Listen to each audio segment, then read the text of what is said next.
Hello and welcome to the Habit Coach podcast. I am Ashdin, doctor, your habit coach. And today in the hot seat, we have Yashwanth Gowda. Yashwanth says, getting cheated on by most trusted people in life, especially when it involves money, that is one of the worst feelings ever.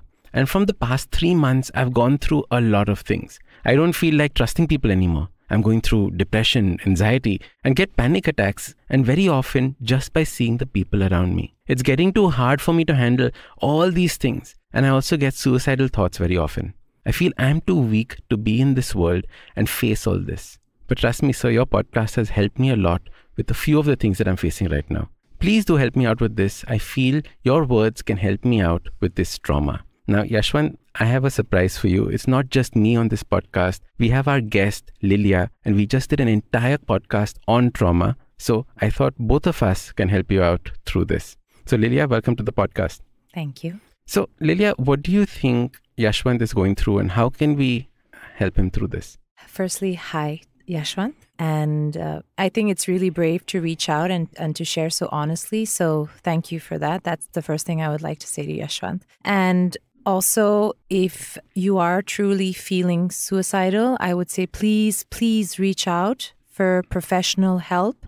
It's important. That's the most urgent thing in the message that he sent is the suicidal thoughts. So obviously, please make sure you ask for support. There's nothing weak in asking for support. It's actually the best and the bravest thing to do is to ask for help. So please do that. There are many helplines. I don't know if we could maybe share one here with Yashwanth. That's the first thing. Second of all, I want to address the fact that he said he feels he's too weak. I would like you to know, Yashwanth, that I myself have felt like that many a times. So you're not alone. But I can guarantee you that reaching out takes a lot of courage. So you're definitely not too weak. So that's the second thing. And of course, then the main thing is the issue at hand, right? And what the cause of all of these feelings is being betrayed by people you trust. And I think that's a very difficult one. So I think not wanting to trust at this moment is a normal response.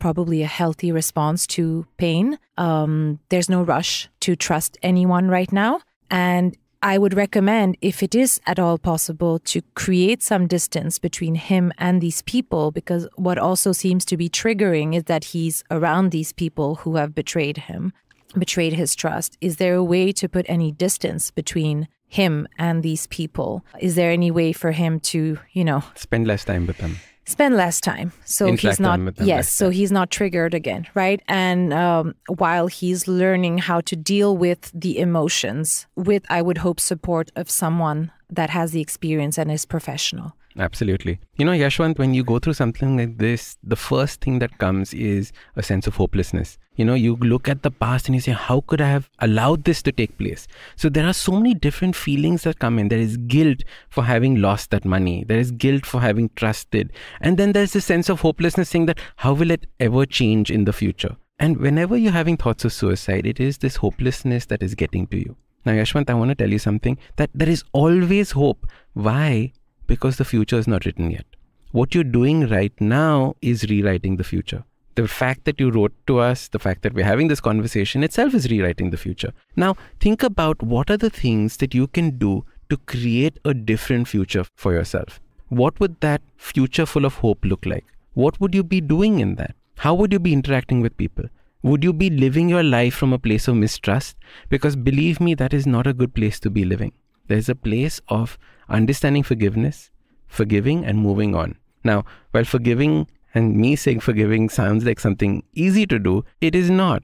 But I am living proof that you will reach a point where you not only forgive, but those people are in your gratitude journal almost every day. Because those people have given you something nobody else could have. They've given you experience, they've given you life learnings. And if you go through all of this without having understood what those life learnings are, without figuring out what these people came into your life to do and teach you, it'll be a waste. So one of the things that I would encourage you to do is sit down, think about what did I learn from this situation? How will I do things differently in the future? Not from a place of guilt, not from a place of I was so stupid, but from a place of learning, growth and becoming better. Lilya? Can I add something? Because I think what you just did is awesome. But I think also it just brought up the missing link for me, which we want to jump from experience to resolution. I think the in-between step there is to recognize that the situation that he's in is difficult. It's difficult to be betrayed by people you trust. It's difficult to have to live with that reality. And it's hurtful and it pains. And I think the first step, at least if I were doing mentoring with you, Yashwanth, the first step would be to just take a moment to really just, acknowledge that it is difficult and that this is not a fun situation. And then from there, take the next step, which is what you were saying, Ashdin, about obviously in a couple of years, this is going to be a lesson, right? This is going to be something that will have been a catalyst. Don't rush to it.